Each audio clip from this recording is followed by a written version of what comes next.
welcome back to Georgina Life. So, do you know which vaccinations to get when and where to get vaccinated or how to get vaccinated? Well, you're in luck because today we have Dr. Paul Saad with us. He is a family doctor here in Georgina, and I'm going to read it because I have never been there. Georgina Grace Family and Walk-In Clinic, Walk-In Center. Welcome. Thank you for having me. Appreciate it. Vaccinations, oh my gosh. Very important topic, especially right now, I think. Yes. Oh boy. Yeah. Well, measles have been in the news.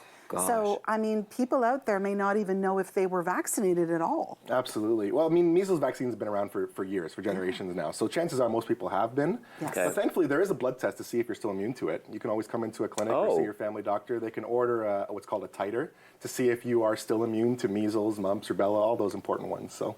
Really? Yeah. Oh, that's note to self. Yeah, that's something I'm sure a lot of people don't know. Yeah, and it's a useful tool so that you can check, if you need a booster shot or something like that, and then those are available. So. Well, because it has been around for so long, when I first heard the recommendation, people saying, well, and I thought, I'm sure I was, but I don't know at 68 whether I was. Well, I mean, get a blood test. There's definitely a way to check for it. A lot of people who are going into jobs like healthcare and teaching and things like that will do the titers to make sure they're still immune. So it's it can be done.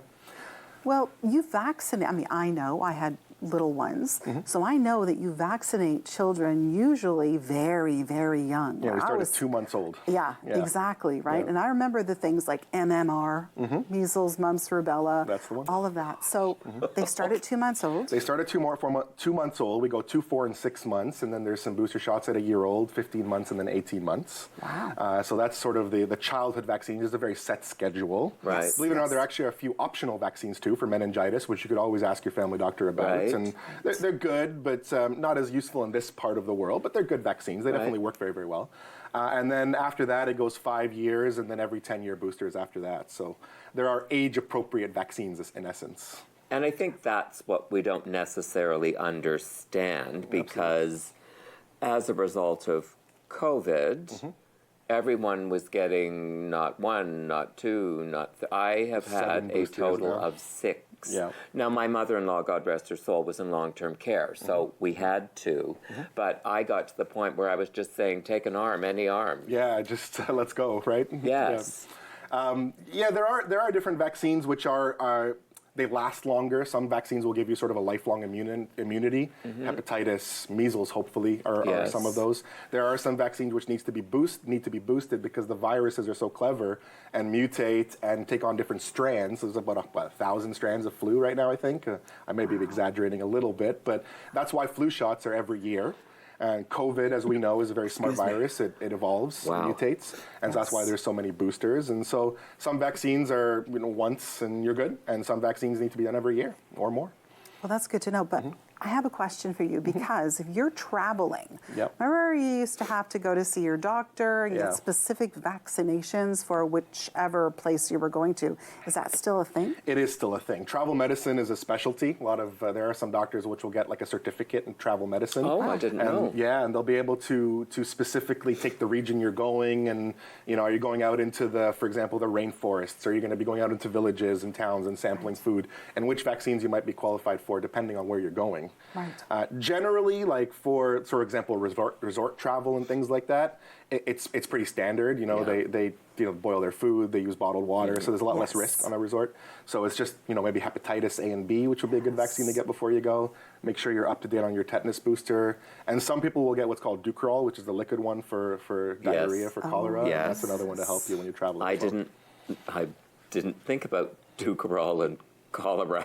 Yeah, it's not something we often comes right to mind, is it, right? That certainly my mind would not have gone there. Yeah, right, so it will now. Thank you, Dr. Saad. Glad I could bring some color to the conversation. But if you were going to give advice to people out there about vaccinations, what would you say? I think just to remember that they are safe, or else we wouldn't give it to them. There's a lot of conversation nowadays about the safety of vaccines, and are they causing side effects, and do they have risks? And I mean, mean, there's a risk with anything you do. You cross the street, there's a risk of getting hit by a bus, right? And you take Tylenol, there's a risk, believe it or not, Tylenol can cause liver failure. So it's rare, though. It's 1 in a million, which is why nobody talks about it, as are the risks with vaccines. They're rare. And so is it worth the risk of potentially preventing a life-threatening disease versus a rare side effect? We all in the medical profession say, yeah, absolutely, it's worth the risk. But, you know, get educated, ask your doctor the questions. And that's what I was going to say. At least ask the question so you can make an educated guess, and not one from what you heard or what you thought or what you saw on social media. Go to the source. I mean, ask the right questions. Don't just, you know, Google is a rabbit hole of pretty terrible information, so be careful with that. Yeah, good old Dr. Google. There you go. Yeah, none of us do that. There you go. Well, some of us do that, but we shouldn't do that. I'm going to do it. And, you know, just to be clear, I have no problem with people sort of, you know, advocating for themselves. But, you know, come with questions. Have an open mind. Don't make a decision that Google taught you something and that, you know, it's the right answer. Come with an open mind, and we'll have an educated discussion about it. I think that's always a fair thing. And, Right. For sure. So, Dr. Saad, if people want to get a hold of you or the clinic, where do they go? What's the best place to go? Yeah, honestly, just you could either you know, call the number and leave a voicemail. You know, we do answer all our voicemails very quickly within 24 hours. Our staff are really good about that. Or if it's a walk-in issue, just come walk in. We'll see you. That's fantastic. Thank you for all of this information. No problem. Because honestly, everybody needs to hear it. My pleasure. Thank you. And listen, Georgina, please do not go anywhere. We have so much more on today's Georgina Life. Stay with us.